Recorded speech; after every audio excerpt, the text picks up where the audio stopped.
अस्सलाम वालेकुम। मेरा नाम असफर फरीदी है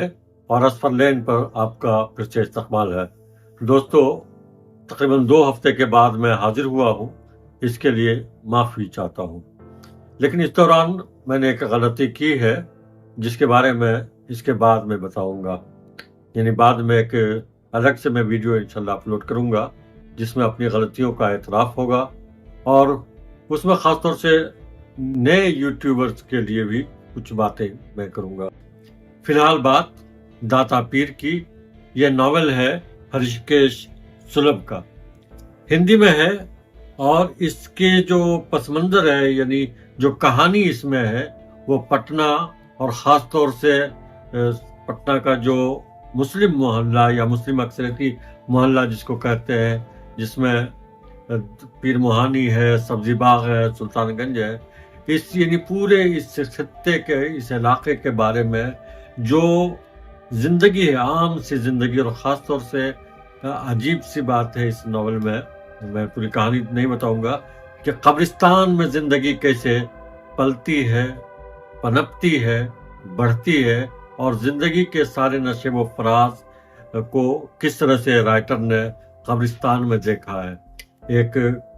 घर की कहानी है। एक तो खुद दाता पीर, जो दाता पीर के नाम से मशहूर हुए, वो दाता पीर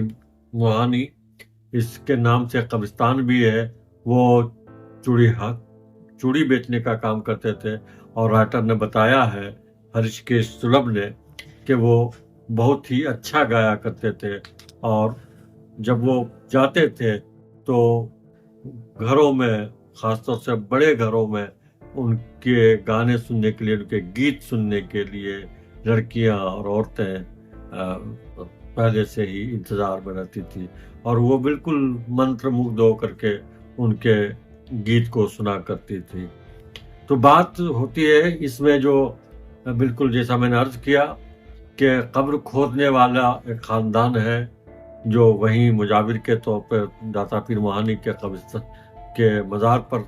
के पास रहता है, उसी दाता पीर मोहानी कब्रिस्तान में। और दूसरा जो है उससे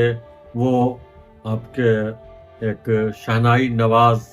या शहनाई बजाने वाला जो एक ख़ानदान है वो है।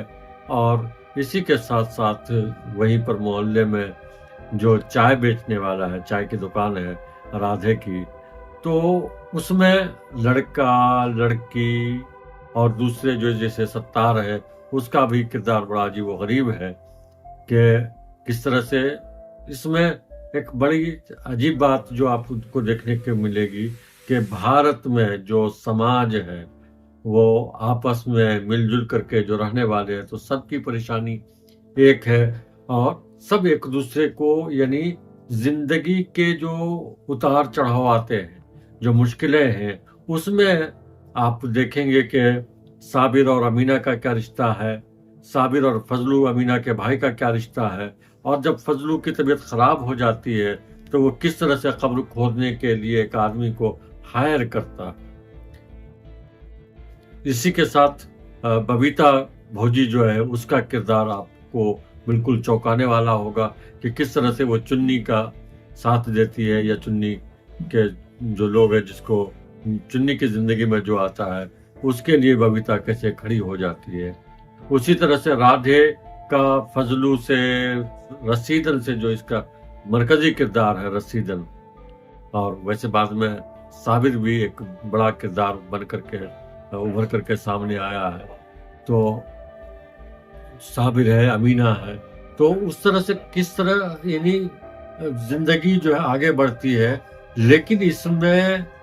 बिल्कुल आम सी जिंदगी के किरदारों को लेकर के एक पूरी दुनिया बनाने की कोशिश की जाती है और उसको ये हृषिकेश सुलभ ने बहुत ही मेहनत से, मैं कहूँगा, और लेकिन बहुत ही सहजता के साथ इसको पेश किया है। इस नॉवेल का जो खास बात, बहुत ही खास बात मुझे लगी कि ये नॉवेल जो है वो लसानियात का या अल्फाज का कहें या शब्दकोश का भंडार है, और वो भी ऐसे शब्दकोश जो आम जिंदगी में इस्तेमाल किए जाते हैं, वो मुहावरे जो आम जिंदगी के हैं। तो इसको पढ़ना चाहिए, मेरी राय है कि इसको पढ़ना चाहिए। इस नॉवेल को लिखने के अमल में राइटर ने जिन हजरात से मदद ली है उनमें प्रोफेसर मुनम्मी साहब हैं, शाह अरजानी के सज्जादा नशीन भी हैं और दूसरे उर्दू अदब के बड़े बड़े लोग हैं इसमें, जिनसे और फिर वो मौसीकी के बारे में इन्होंने जानने की कोशिश की है। मेरी राय है कि उर्दू वाले इसका तर्जुमा कर दें, खासतौर से वो लोग कर ही सकते हैं, इसके तर्जुमे में बड़े मददगार साबित हो सकते हैं जिनसे हर्षकेश सुलभ ने नॉवेल लिखने में मदद ली है। इसमें बहुत सारे अल्फाज मेरी समझ में बिल्कुल भी नहीं आए, वो जो यहाँ के सुल्तानगंज, पीर मुहानी और इसके अतराफ में सब्जी बाग वगैरह के इलाके में जो बोली जाती है, जो घरेलू बोलियां हैं, मुहावरे हैं, तो उसमें बहुत सारी चीज़ मुझे समझ में नहीं आई। उसके बावजूद मुझे कहानी को समझने में बहुत ज़्यादा दिक्कत पेश नहीं आई। मेरी राय है कि इस नॉवेल का उर्दू में भी तर्जुमा किया जाना चाहिए और उर्दू वालों को भी सब्जी बाग, पीर मुहानी और सुल्तानगंज, इस पूरे इलाके की बोली,